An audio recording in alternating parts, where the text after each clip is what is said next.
मुझे क्यों बुलाया, क्या आपको भी ऐसा ही लगता है? क्योंकि ये हकीकत है कि अगर इन तमाम जमातों के साथ सीट एडजस्टमेंट हो जाती है तो मुस्लिम लीग नवाज़ के पास मरकज़ में बड़ा ही मुनासिब सा हिस्सा रह जाएगा। यानी एक कमज़ोर सी हुकूमत, जो इत्तेहादियों की फिर नाराज़गियाँ भी होंगी, उनको नाराज़गियों को मोल लेने की पोजीशन में भी नहीं होगी, और तब तक उम्मीदवारों की नाराज़गी को लेकर पार्टी भी काफ़ी ज़ाहिर कमज़ोर हो चुकी होगी।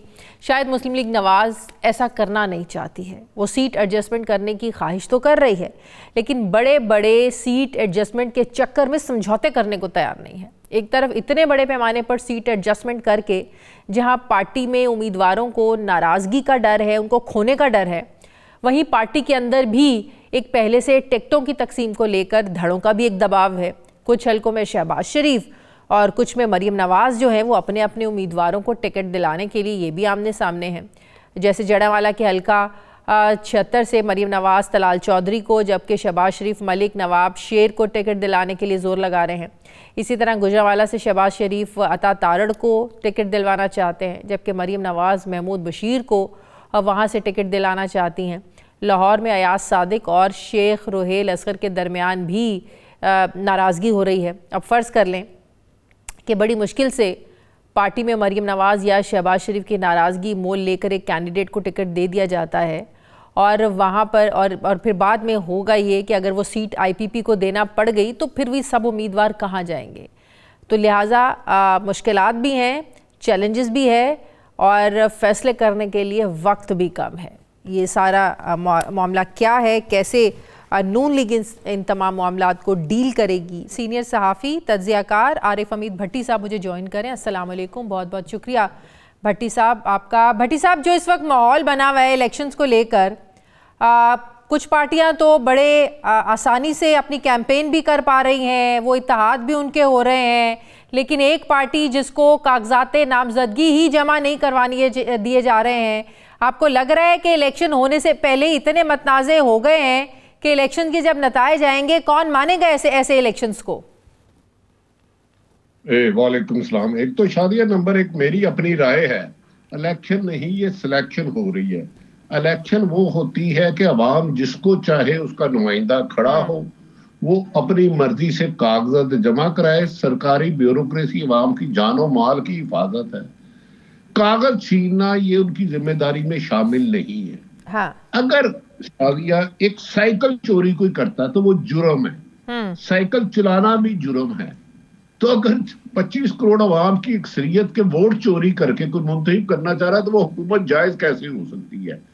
पाकिस्तान की तारीख में पहली दफा हुआ है कि कुछ शेड्यूल अनाउंस हो गया इलेक्शन का, उसके बाद निशान वापस ले लिया गया। चलो वो निशान भी वापस ले लिया, ठीक है, आप ज़ियाउल हक की बाकियात है, आपने वही वक्त लाना था। लेकिन कभी आपने सुना है किसी की बहन का दुपट्टा नोच लिया जाए कागज जमा कराने वाले की? किसकी माँ को की तस्लील की जाए? इतना मुकद्दस रिश्ते माँ बहन बेटी का, उसकी भी तस्लील की जा रही है। पुलिस ने मुहाफिजों की बजाय छीटा छपनी शुरू कर दिया। ये हमारे मुहाफिज है, खुदारा ये चोरों ने काम ना तो अगर अदलिया की तरफ से इंतजामिया होती, सारी ब्यूरोक्रेसी ना होती, तो आप समझते हैं ये सब कुछ होता? नहीं होता, लेकिन कम होता, क्योंकि हमारे जो आज भी निगरान हुकूमत है ये एक्सटेंशन है मुस्लिम लीग नून की। कमिश्नर लाहौर समेत तमाम अफसरान उनसे आज भी डायरेक्शन ले रहे हैं। देखिए मियाँ सबको चाहिए, वो 3 दफा वजीर आजम रहे हैं, 4थी दफा शाहिद खान अब्बासी थे तो वही वजीर आजम थे, 5वीं दफा शहबाज शरीफ थे तो वो भी थे। उन्हें चाहिए कि एक बड़े सियासतदान का रोल अदा करें, कहें कि मैं इस चोर दरवाजे से नहीं आऊंगा। एक बहुत बड़ी सियासी जमात का आप रास्ता रोक रहे हैं, उन्हें कागज जमा कराने की इजाजत नहीं दे रहे, उनके घरों में छापे मार रहे। रिटायरिंग अफसर के बाहर पुलिस खड़ी होती है, वो शनाख्ती कार्ड देखती है, जो PTI का कहता है उसको उठा के ले जाते हैं। ये सियासत के लिए दाग आप कैसी बातें कर रहे हैं? उनको यही तो लग रहा है। वो कहते हैं जो ज्यादतियां हमारे साथ 2018 में हुई इमरान खान को लाने के लिए, आज उन्हीं ज्यादतियों का तो अजाला हो रहा है। जो हमारे पे झूठे मुकदमे मिले उससे ही तो हमें बरियत मिल रही है। अब तो उनको इंसाफ मिल रहा है, तो आप कैसे कहेंगे कि वो जो है वो इमरान खान के साथ जो हो रहा है उसको कंडेम करें? अगर शादिया उस वक्त भी हुआ था तो गलत है। मुझे एक लाहौर का नाम बताएं जिसको कागज जमा कराने से उठाया गया हो। मैंने 2018 का इलेक्शन एक कवर किया, एक नाम बताएं। जिसके घर में कागज जमा कराने की ना इजाजत दी गई हो, क्या 99% मास हुआ है जो गिरफ्तार थे, अगर वो गलत थे वो भी गलत है। बाकी तो हर बंदे ने ओपन लड़ा इलेक्शन, किसको नहीं लड़ने दिया गया? मुझे वो सुबह फुटेज दे, सुबह मैं चलाता हूँ। अगर पीटीआई का वोट बैंक अभी भी इतना स्ट्रांग है, लेकिन अब तो देखिए ना सब कुछ ही तितर बितर हो गया, अभी तो यही नहीं पता कि इन्होंने इलेक्शन किस निशान पे लड़ना है, तो क्या आवाम की नहीं तो आवाम की जो नाराजगी है, क्या वो घर बैठेंगे, नफरत का वोट देंगे, क्या होगा? क्या देखें शादी है, ये इलेक्शन नहीं सिलेक्शन है। मुझे डर है ये जो अतर मनीला साहब ने कहा था 70 और 71 और 70 वाला सिनारियो अल्लाह ना करे हो जाए। मेरी गुजारिश ये है कि एक तो निशान छीन लिया, फिर अब पता है इन्होंने आज ब्यूरोक्रेसी को क्या हदायत दी है, अगर एमपी ऊपर का आजाद भी है तो उसका निशान और होगा, नीचे एमपी है उसका निशान होगा, किसी को बैंगन दे देंगे, किसी को सेब दे देंगे, किसी को तरबूज, मतलब कि आवाम को कंफ्यूज करने के लिए नहीं। अवाम की तो गिरफ्तारी के आर्डर है, गली मोहल्ले के गिरफ्तार हो गया। ये इलेक्शन नहीं सिलेक्शन है, जमहूरियत पर डाका है, सियासत पर डाका है।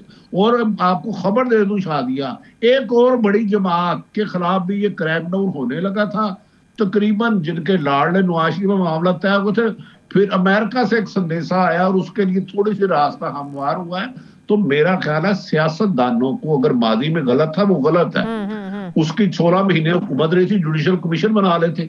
ये तो कह रहे थे इमरान खान के साथ हमारा मुकाबला नहीं है, जो लाए हैं तो वही तो इनको दोबारा लाए हैं। भट्टी साहब, ये सीट एडजस्टमेंट के मामला नून लीग क्यों तय नहीं कर पा रही है? आईपीपी ने नो डाउट उन्होंने भी बहुत ही ज्यादा बड़े मुतालबात रख लिए हैं, 40 उन्हें कौमी से चाहिए, पंजाब से उन्हें 70 चाहिए, एमक्यूएम के साथ भी उनके मामला तय नहीं हो पा रहे हैं। शादिया मेरा ख्याल था, मैं इनसाइडर हूँ, आप मुझसे ज्यादा है। दरअसल इस्तेकाम पार्टी बनाई किसने? नवाज शरीफ तो उस वक्त लंदन में था, पाकिस्तान में थे ही नहीं, वो तो पाकिस्तान में थे ही नहीं, डू यू नो। और इस्तेकाम पार्टी किसने बनाई? किसने पीटीआई को तोड़ा? किसने बाप पार्टी इनको ला के दी? किसने एमक्यूएम को इनके साथ मिलाया? अब उनके साथ उस वक्त गारंटी थी कि जो तरीके साहब के तोड़ के इस्तेकाम पार्टी के आपको जस्ट करेंगे। अब ये इन्होंने पहले डन किया कि हम उन सबको जस्ट करेंगे, अब मुनरफ हो रहे हैं। इसी बात पे मुझे लग रहा है नवाज शरीफ शायद जो टकराव की पॉलिसी अदारों की है, उनकी हिस्ट्री दोबारा उसको ना दोहरा दे, क्योंकि तो फिर तो इसका मतलब है बिलावल भुट्टो ने सही कहा है कि कुछ दिनों में नवाज शरीफ का ये नारा होने वाला है कि मुझे क्यों बुलाया, मुझे क्यों निकाला से मुझे क्यों बुलाया। देखें वो तो अब भी कह रहे हैं, क्योंकि अब उनके रास्ते में रुकावट पीटीआई नहीं है, इन्होंने रिजल्ट बम्बाइना आउट करना है। अवाम है, अवाम का गमो गुस्सा है, अपने हलके में कोई कैंडिडेट जा नहीं पा रहा मुस्लिम लीग नून का। ब्यूरोक्रेसी इनकी, डीसी इनका, एसी इनका, कमिश्नर इनका, पुलिस इनकी, लेकिन अवाम इनकी नहीं है। अब देखे ना, अवाम तो कोई गाजर मूली नहीं है। अब आपने तय कुंदा पकड़े हैं। अब देखे ना, पहला प्री पोलिंग रैंकिंग ये हुई कि तमाम लोगों ने, जमातों ने, जिन्हें सिलेक्शन कमीशन, वो माफी चाहता हूँ, सिलेक्शन कमीशन क्या नाम है मोहतरमा, वो जो सिकंदर आजा साहब है, आई डोंट नो यार। मैं आपकी दुरुस्तगी कर देती हूँ, इलेक्शन कमीशन। अच्छा, आपकी सलाह की शुक्रिया। देखे उनको ये क्रेडिट जाता है पाकिस्तान बनने के बाद, वो वाहिद इलेक्शन कमीशन है जिन्होंने किसी भी पार्टी को 173 पार्ट जमाते हैं सियासी, एक पार्टी का इंट्रा पार्टी इलेक्शन मंसूख किया, दोबारा कराया, फिर मंसूख किया, और फिर शेड्यूल के बाद उनका निशान ले लिया। लोग बेवकूफी करते हैं कि जी भट्टो से तलवार का लिया नहीं। 77 में भट्टो साहब इलेक्शन लड़े थे, उसके बाद जियाउल हक आ गए, और 85 में गैर जमाती इलेक्शन हुए थे। तो मेरा ख्याल है ये जमहूरियत दुश्मनी कर रहे हैं, और नवाज शरीफ का कद कम हो रहा है कि आप दूसरों की गोद में बैठ के आए हैं, वोट को इज्जत दो का नारा लगाते थे और वोटर की तजलील करा रहे हैं। ठीक है, वोटर तो चले, अगर आप वोट आपको देते हैं तो 100 दफा है, लेकिन मेरा ख्याल है इस इलेक्शन की क्रेडिबिलिटी 0 थी और मजीद अपना नुकसान।